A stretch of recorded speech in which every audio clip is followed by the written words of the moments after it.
These headlines proclaiming two homes Rayner simply aren't going away. Greater Manchester Police are now reviewing a decision not to investigate Angela Rayner over claims that she has broken electoral law. Yes, James Daley, the Tory deputy chairman, has complained that claims had not properly been investigated. The deputy Labour leader, Angela Rayner, joins us now on what is, Angela Rayner, the first day of Labour's local election campaign. So very good morning to you. But unfortunately, all overshadowed by this issue of you selling your council house, making a profit, allegations about whether you should or shouldn't have paid capital gains tax on that, and also police reassessing claims that you might have broken electoral law under which permanent address you were registered at. So let's start by saying, what would you like to say on the record this morning about those claims? Well, thank you, Susanna. First of all, I thought you was going to wish me happy birthday as well this morning. Yes, happy birthday. You are 44 today. Happy birthday, Angela Rayner. You didn't have to say the age. Well, you drew attention to the fact it was your birthday. Listen, anyway. I'm coming up to 54. Thank you. I think ageing is a blessing, Angela Rayner. Ageing is a blessing. But listen, difficult questions even on your birthday. At that age either. So come on, how are you going to react to this? The fact that the police in Manchester have reopened their investigation. Yeah, I mean, the senior Conservatives have made a complaint in regards to the police investigation that said I'd done nothing wrong, so they're reassessing that process. But I'm confident and very clear that I haven't done anything wrong, and this is a smear campaign that's designed to distract from the 14 years of Conservative chaos. And, of course, we've just got the announcement this morning that we're now in recession. So not only has the government failed in their promise to grow the economy, but we're now in recession and working people are paying the price for that. Just remind us, where were you registered as living in the electoral roll? Which home? It was my home, which is the one that I owned, and it was all exactly as it should have been. OK. Who gave you the advice that you didn't need to pay capital gains tax on the profit you made when you sold your council house? I got expert tax advice that says I don't owe any capital gains tax. As I've said, all of my living arrangements, all of my tax arrangements are all in order, and I've not broken any rules or done anything wrong. Earlier on this programme, Lord Ed Vaizey said, who's actually a big fan of yours, it turned out, even not on your birthday, he said that in cases like this, it's very often that it's not really about the original mistake or confusion, it's about, and I quote him, the cover-up. Do you feel there has been any kind of an element of a cover-up in what's happened to you here? Not at all, no. And, you know, if there was a mistake, I would have, said I've made a mistake, because capital gains tax and principal private residencies are quite complex.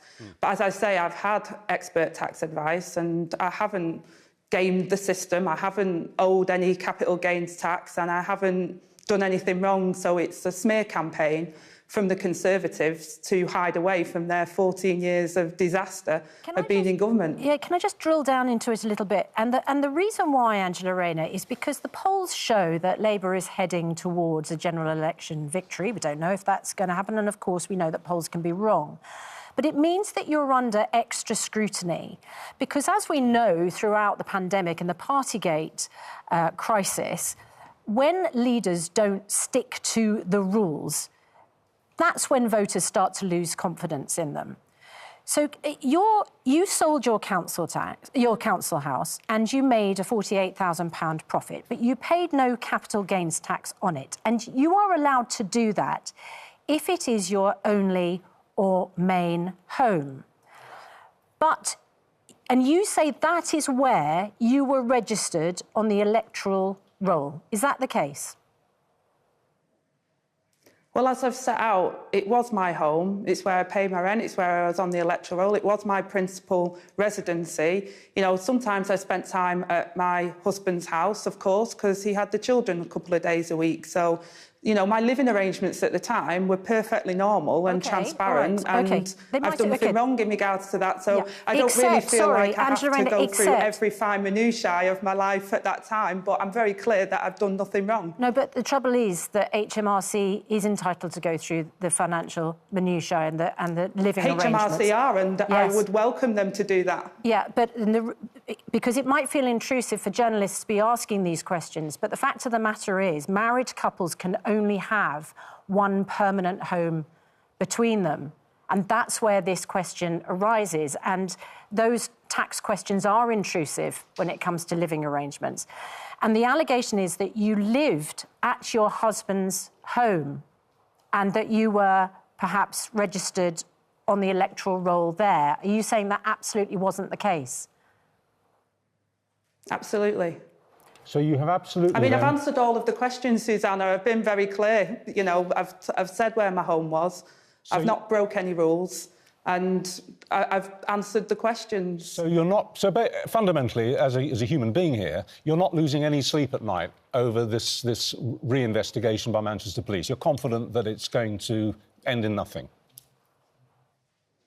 Absolutely. What I lose sleep over at night is the fact that millions of people in this country can't get on because we've had 14 years of the Conservatives' economic chaos, and now people are paying the price. People's mortgages today are going up by hundreds. People's bills are going up. They can't afford their food or their heating at the moment, and we're now in recession after the Prime Minister promised he would grow the economy. I'm on today talking about Labour's plan with our local growth plans and devolution to really turbocharge the economy to help areas that have been left behind so that we can see that decade of national renewal that we'll get under Labour. Can I ask about national insurance? We have been discussing on this programme the crisis in the care system, the fact that it seems to have become a political party issue when it should be a cross-party issue. One of the things that funds the care system is the national insurance levy. Of course, the Chancellor cut that quite recently in the budget. Would Labour restore that national insurance cut? Would you increase national insurance in order to pay for a crumbling care system? Well, first of all, the Chancellor also said that he was going to scrap national insurance contributions. That's a 46 billion black hole, which is more than what Liz Truss had announced in her unfunded tax cuts that crashed our economy. So that's a disaster, what the Chancellor has said he's going to do.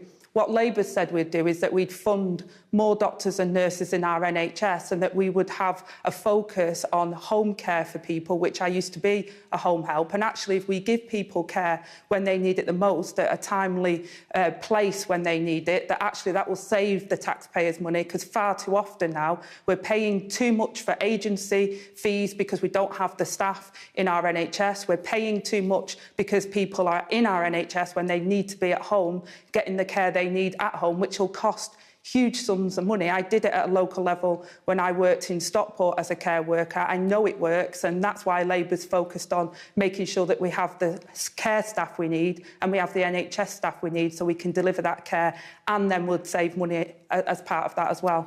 All right, Angela Rayner, we must let you go. You have a whole series of interviews on your birthday. Thanks very much indeed. Thank you. Don't blow the candles out too hard. Thank you.